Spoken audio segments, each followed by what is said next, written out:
The long-awaited, highly anticipated Caitlin Clark player exclusive. Angel Reese didn't just get snubbed, she got exposed.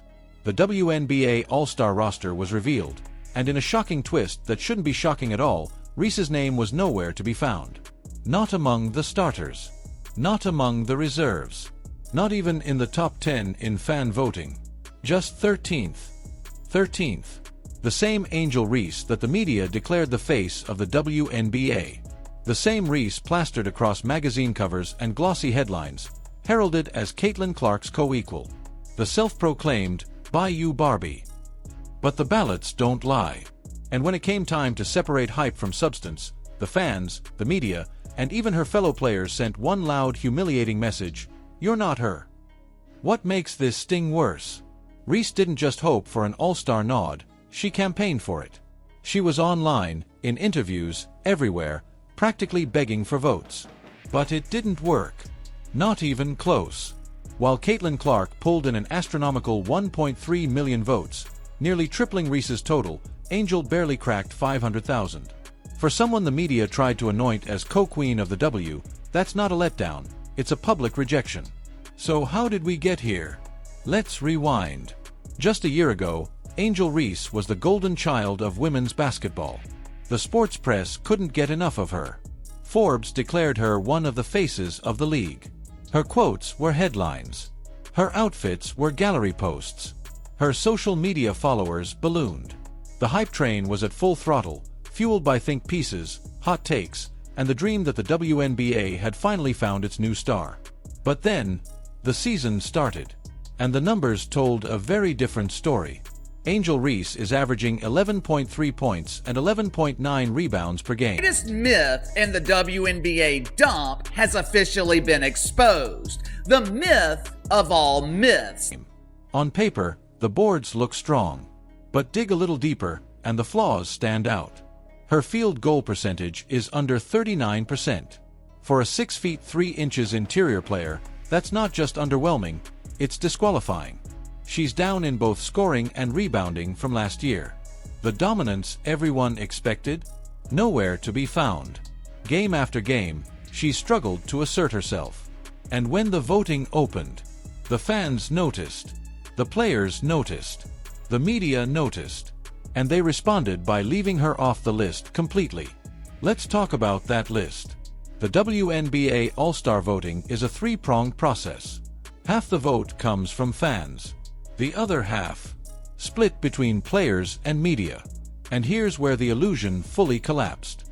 Reese didn't just miss the top tier, she was absent from virtually every major ballot.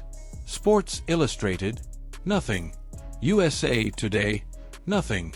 Even media members who once gushed about her impact left her off entirely.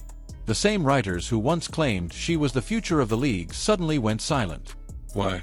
Because reality hit, and it hit hard.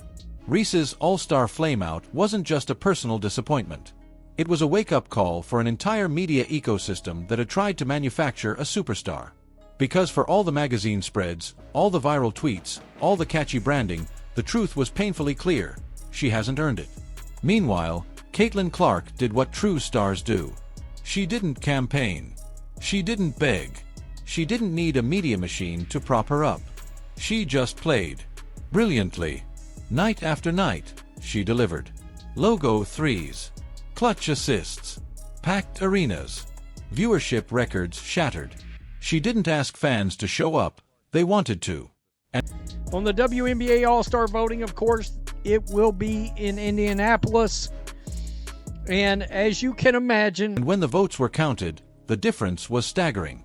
Clark didn't just top the charts, she redefined them.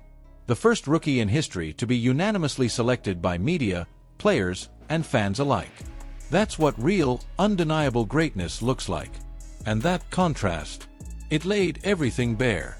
Angel Reese wasn't competing with Caitlin Clark. She was pretending to.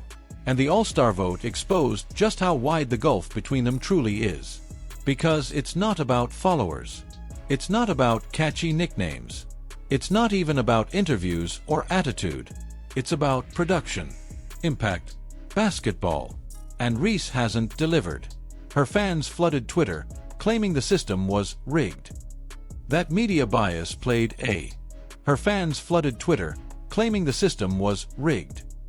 That media bias played a role. That it was racism. That it was favoritism. But the ballots don't care about excuses. They reflect what people see on the court. And what they've seen is a player who hasn't lived up to the billing. The media can't carry you forever. At some point, you have to earn it. And Reese simply hasn't. Even her own peers, players who know the grind, who watch film, who understand what All-Star status really means, chose not to vote for her. That's not conspiracy. That's consensus. A hard, cold, undeniable truth. Angel Reese is not an All-Star. Not this year. And if she keeps playing like this, maybe not next year either. So what now? Does Angel take this as a moment of growth? A sign that she needs to elevate her game? Or does she double down on the social media stunts, the interviews, the distractions that haven't translated into on-court success? Because here's the harshest reality of all. Oh, even right down here, the Mirror's calling out Angel Reese. As for Reese, one-time All-Star from last year. She had every advantage. She had the media's love. She had the fans' curiosity. She had the league's spotlight. All she had to do was deliver. And she didn't. So now the WNBA's biggest marketing push of 2023 has turned into 2024's biggest embarrassment. The silence from once fawning journalists speaks louder than any headline ever did. The same press that once built her up is now moving on, because the numbers just don't lie. And perhaps the most brutal twist, even as she slipped into irrelevance on the All-Star ballots, Reese still found herself compared to Caitlin Clark. Fans joked online, baby goat over baby giraffe. That's not just trolling. That's a summary of the entire situation. Clark has earned her spot. Reese tried to tweet her way into it. It didn't work. So now the media narrative has shifted. Quietly, subtly, they're pivoting to new stories. Other players. And Reese, once hailed as the face of the league, now finds herself fading into the background. Not because the media turned on her, but because she couldn't meet the moment when it finally arrived. That's what this All-Star result means. It's not just a snub. It's not just a missed opportunity. It's the league, the fans, and the media all saying in unison, we expected more. Drop your thoughts in the comments. Like, subscribe, and turn on notifications for more breakdowns on the game beyond the box score, where the truth always gets its shot. Because in the WNBA, only one thing matters now: who earns the spotlight?